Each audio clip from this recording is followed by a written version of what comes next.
जिसकी रही भावना जैसे हर मूरत देखी तीन तैसी। परमात्मा की बनाई हुई मूर्ति, साकार रूप, पूरा जगत का दर्शन, प्रत्येक में हर एक में हरि का दर्शन की धारणा, शांति की धारणा, क्योंकि गति जीवन है। गति को विश्राम देकर, विराम देकर, पूर्ण विश्राम देकर जीवन के अर्थ, परमार्थ में ही जीवन का संपूर्ण अर्थ का पुरुषार्थ ही भारत की परंपराएं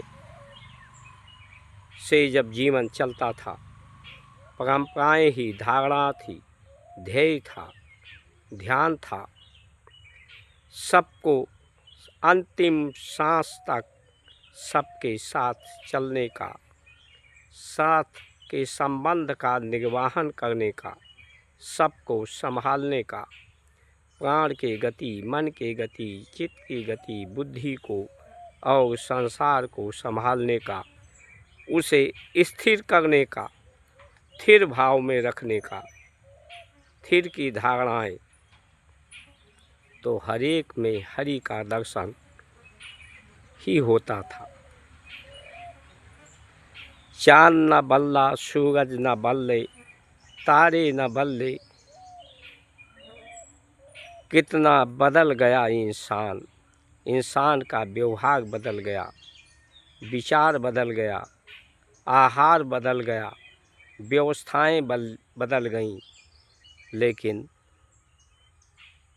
जो परमात्मा की प्रकृति, जिसमें सनातन संस्कृति, पेड़ पूजो, पेड़ पौधों, नदियों, गौ गंगा सभी की उपासना, तीन ऋण से उऋण होने, देव ऋण, पितृ ऋण, ऋषि ऋण से उऋण होने का ये संकल्प, ऋणों से यानी कर्ज से मुक्त होने का संकल्प भारत का रहा है। ऋषि का ऋण, ऋषियों के परंपराओं का निर्वहन करना, उसे आगे बढ़ाना,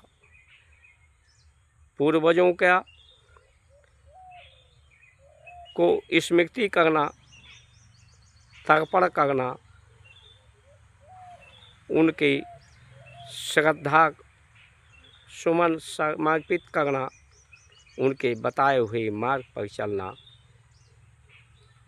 देवगण, देव हमें जीवन देते हैं, उन्हें सुगंध